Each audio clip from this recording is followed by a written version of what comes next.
그리고 이제 코스톨라니의 달걀에 대해서 이야기를 해보려고 하는데, 저는 주식을 하는 사람은 이 코스톨라니의 달걀을 무조건 알아야 된다고 생각을 하거든요. 뭐 이걸 디테일하게 제가 지금은 말씀을 드리진 않겠지만, 큰 맥에서 말씀을 좀 드리면은, 여기를 어떻게 생각하시냐면 2020년 3월 코로나로 인해서 완전히 주가가 박살났던 구간이라고 생각하시면 됩니다. 이 구간에서 코스톨라니는 주식 투자를 하라고 되어 있거든요. 그리고 지금 연준에서 계속 금리를 올리고 있고, 한국은행도 이에 맞춰서 금리를 올리겠다는 이야기가 계속 나오잖아요. 이 금리 정점이라고 나온 부분을 기준으로 시장을 보시면 될 것 같습니다. 그래서 여기를 2020년 3월을 금리 저점으로 보고 시장에 대입을 해본다면요, 코스톨라니는 여기 금리 저점 구간에서는 경기 활성화를 위해서 재할인율이 나오고 지준율을 인하한다, 통화량 증가한다, 돈 푼다는 얘기죠. 그리고 확대 정책을 실시한다. 그래서 이 부분이 뭐 금리를 낮추고 돈을 푼다 이렇게 크게 해석을 하면 될 것 같고, 이때 군중은 무관심하대요. 그리고 주식을 잘하는 소심파들은 주식을 매수하고, 그리고 이때 코스톨라니는 주식 투자를 해야 한다라고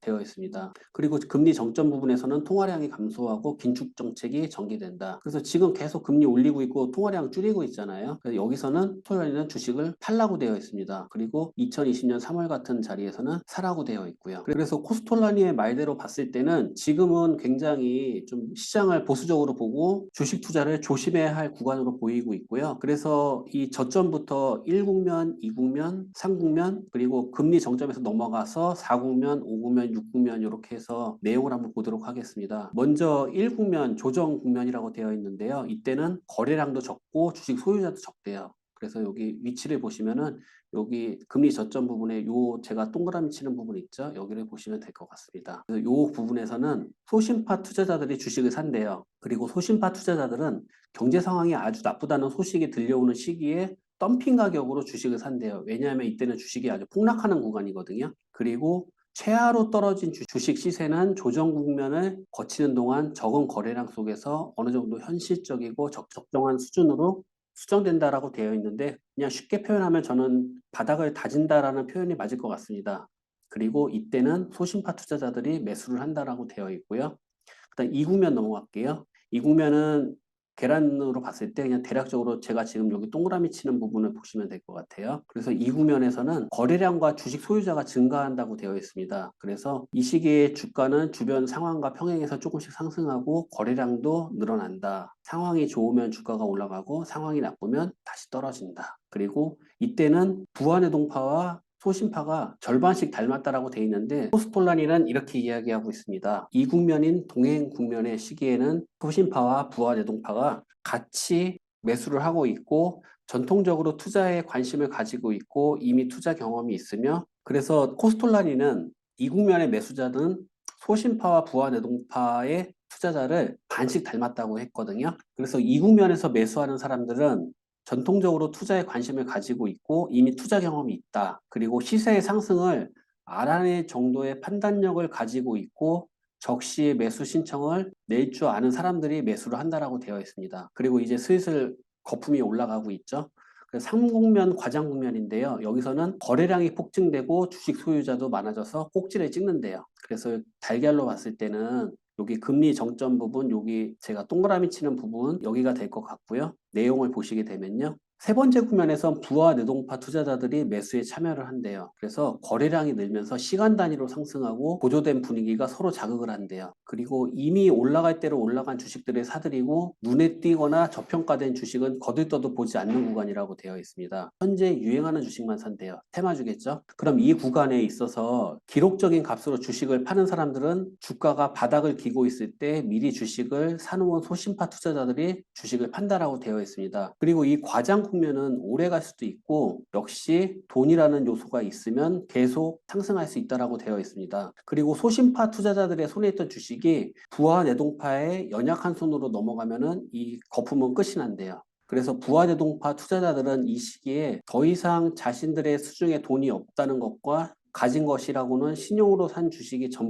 전부라는 사실을 깨달았을 때 이 국면이 끝이 난대요. 그래서 부하 내동파들 같은 경우는 주식을 더 높은 가격에 사고자 하는 고객을 기다리는 수밖에 없다. 하지만 주식을 더 비싸게 사는 사람들은 나오지 않죠. 그리고 현금으로 돈방석에 앉은 소신파가 그 시세로 소신파가 비싼 시세로 주식을 살 리가 없기 때문이다. 돈의 흐름마저도 부정적으로 돌아서면 파탄은 이미 예정된 것이나 다름이 없다라고 되어 있습니다. 그래서 저희가 최근 시장에서 복기를 해보면은 금리 인상 시작하고 주가가 고점을 찍고 하락하는 시기가 있잖아요. 그래서 그 부분을 생각하시면은 좀 어느 정도 적용이 될 것 같습니다. 그리고 이제 4국면 하강 국면의 첫 조정 국면이라고 되어 있는데요. 요 계란에서 보시면은 요 부분이 되겠네요. 그래서 여기서는 코스톨라니가 말하는 내용은 인플레이션의 우려로 재할인율이 나오고 지준율을 인상시키고 그리고 통화량, 돈의 흐름이 줄어든다. 긴축 정책이 전개된다. 라는 부분에서부터 이제 주식은 하락할 것이다 라고 되어 있습니다. 거래량이 감소되고 주식 보유자가 감소된다라고 되어 있습니다. 그래서 4국면에 보시게 되면은 거래량이 감소하고 주식 소유자도 서서히 줄어들고 그리고 당연히 호가창이 얇아지겠죠. 그러면 작은 매도에도 큰 하락이 나올 수밖에 없습니다. 그래서 책의 내용을 보시게 되면요. 강한 상승의 원동력은 그 전해에 통화량이 팽창한 덕택이었다. 그래서 책의 내용을 보시게 되면요. 강세장의 원동력은 그 전해에 통화량이 크게 늘어난 덕이었고 코스톨라니 때 연준 의장은 이제 그린스펀이니까 그린스펀이 나와 있거든요. 그래서 연준 의장은 여름까지 수차례에 걸쳐서 금리를 인상을 했다. 지금 파월도 금리를 계속 인상하고 있거든요. 그리고 이럴 때 주가는 큰 하락이 나올 수밖에 없다라고 되어 있고요. 그리고 5국면 가볼게요. 계란에서 요 구간이겠죠. 주식 하락이 강화되고 군중이 계속 이탈되고 이런 내용들이 있거든요. 그래서 요 부분이 될 것 같고 투자 심리가 급냉한다고 되어 있습니다. 그래서 이 부분을 생각하시면 될 것 같고 책의 내용을 보시면은 거래량을 증가하나 주식 소유자는 계속 줄어든다. 시장은 긴장감이 상승되고 지속적으로 하락한다라고 되어 있습니다. 그래서 지금 시장은 4국면과 5국면 사이가 되지 않을까 저는 좀 생각을 하고 있고요.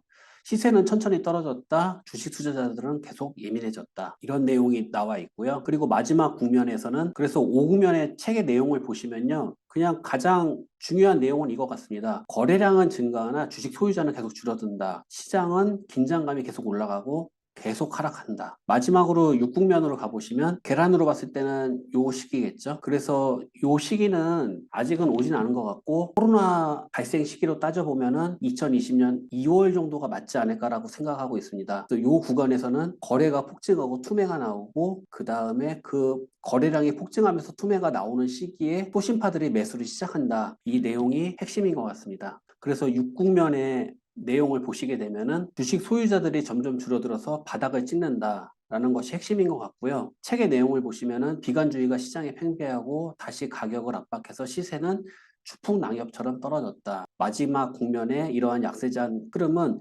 심리적인 전기 충격을 받고 정신을 차려서 악순환을 빠져나올 때까지 계속된다. 그래서 시장에서 방향 전환을 한다는 의견이 있더라도 정기적인 충격, 그러니까 큰 충격이 있지 않으면 시세는 계속 폭락한다고 되어 있습니다. 그리고 책의 내용에 이런 것들이 있는데 시세가 떨어짐에 따라서 계속해서 추가 증거금이 요구되었고 많은 투자자들이 돈을 못 내서 강제 매도가 일어나게 됐다. 그리고 시세는 다시 하락을 했다. 이 눈사태는 정말 막을 수가 없었다. 그 1987년에 블랙 먼데이 때도 시장의 반대 매매 때문에 정말 큰 하락이 나왔었고 그리고 이 마지막 국면에서 이런 것들이 연달아 터진다 이런 내용이 있습니다. 그때 지수를 보시게 되면은 단 하루 만에 2600에서 1616까지 떨어지거든요. 그래서 코스톨라니의 일화가 나온 내용을 좀 보겠습니다. 책 내용 볼게요. 그렇다면 1987년 10월 19일에 이 덤핑 가격에 주식을 산 사람들은 누구일까? 소심파 투자자들이래요. 그래서 이 사람들은 돈도 있고 인내도 있대요. 주식 투자자들은 보통 성공하면 자기가 잘났고 실패하면 남 탓으로 돌리기 좋아하는데 소심파 투자자들은 전혀 이런 것들이 없이 이 강하게 10월 19일 날 폭락을 할 때 하지만 언론에선 당연히 세상이 멸망할 것처럼 이야기가 나왔었겠죠. 블랙 먼데이가 나오고 나서 기자들은 이제 코스톨라니가 망했을 거라고 생각을 했었나 봐요. 그래서 톨라니 같은 유명한 투자자가 손실을 봤다라는 것은 굉장한 기사거리잖아요. 그래서 기자들이 블랙 먼데이가 나오고 나서 코스톨라니에게 몰려갔습니다. 그래서 질문을 했대요. 당시에 많은 기자들이 내게 얼마를 잃었냐고 물었다. 말을 했대요. 1탄이 웃기는 소리 하지 마라. 나는 잃은 것이 없다. 내가 가진 주식은 살 때보다 4배 이상 올랐다. 그리고 코스톨라니가 이 블랙 먼데이가 크게 하락한 이유가 반대 매매에 대한 이야기도 하거든요. 그래서 코스톨라니는 나는 신용을 쓰지 않는다는 원칙도 강조해 주거든요. 내가 신경이 날카롭다고 천만에 여느 때처럼 나는 매일 소파에 앉아서 음악을 즐기고 있었다. 그리고 내 돈으로 산 주식을 가지고 있다면 시세의 하락에도 평온할 수 있고 실제로 평안하다. 그리고 나는 수년 전부터는 신용거래를 하지 않는다는 원칙을 가지고 있다. 내 돈으로 산 주식을 가지고 있다면 시세 하락에도 나는 평안할 수 있고 실제로 평안하다. 그리고 나는 수년 전부터 신용거래를 하지 않는다라는 원칙을 가지고 있다. 그리고 주식이 폭락했을 때 우리의 모습은 어떠한지 한번 생각을 해보면 우리는 주식이 폭락하면 굉장히 흥분하잖아요. 공매도 탓도 하고 나라 탓을 하는 사람들도 의외로 많거든요. 그래서 코스톨라니의 일화를 보면은 어느 날 비서가 흥분해서 코스톨라니에게 말을 했대요. 주가가 급하게 떨어지고 있습니다. 어떻게 할까요? 그때 코스톨라니는 10살 때부터 투자를 했는데 아무렇지도 않게 대답을 했대요. 시세가 떨어졌다고 그 정도로 내가 흥분할 것 같냐? 나 아우슈비츠에서 3년을 지낸 적도 있다. 그래서 주가의 폭락은 나에게 대수롭지 않은 일이다라고 표현한 적도 있고요. 그래서 요즘에 시세가 계속 하락을 하고 있죠. 그리고 작년 6월 말에 고점을 찍은 이후에 지금 1년이 훨씬 넘는 기간 동안 계속 하락을 하고 있는데 우리가 코스톨라니가 말했던 계란을 복귀해보고 그 계란의 사이클에 대해서 충분히 공부가 된 이후에 그거에 맞춰서 우리가 주식 투자를 한다면은 과연 이런 하락이 정말 두려울까? 이런 생각이 들어서 좀 영상을 준비해 봤고요. 사실 시장의 하락이 계속 지속되고 있고 앞으로 얼마나 더 하락할지도 모릅니다. 물론 중간중간 테마에 입혀서 반등은 나올 수 있고 하지만 큰 맥에서의 하락은 저는 계속 이어질 거라고 생각을 하고 있거든요. 그래서 시장은 계속 하락을 하고 있지만 저는 현금 비중도 잘 맞추고 그다음에 단기적인 하락을 맞춰서 저는 중간중간 스윙 투자를 하는 것도 굉장히 괜찮다고 생각을 하거든요. 그래서 지금 시기에는 내가 마이너스니까 이걸 복구하겠어라는 마음으로 몰빵을 하거나 아니면 자꾸 물을 타는 것만 조심한다면은 큰 두려움 없이 하락장을 대응할 수 있다라고 생각을 하고 있고요. 그리고 지금 이 폭락이 저는 주식 공부하기 정말 좋은 구간이라고 생각하고 경험치를 쌓을 수 있는 구간이라고 생각을 하거든요. 그래서 내가 지금까지 투자를 실패했던 것을 다시 복귀해보고 그리고 앞으로의 투자 시나리오를 잡는다면은 저는 충분히 이길 수 있는 시장이라고 생각을 합니다. 그래서 지금 시장이 많이 하락을 해서 힘드시겠지만 잘 이겨내시길 바라면서 저는 다음에 또 좋은 영상으로 찾아뵙겠습니다. 감사합니다. Savoring this moment. Is this our last goodbye?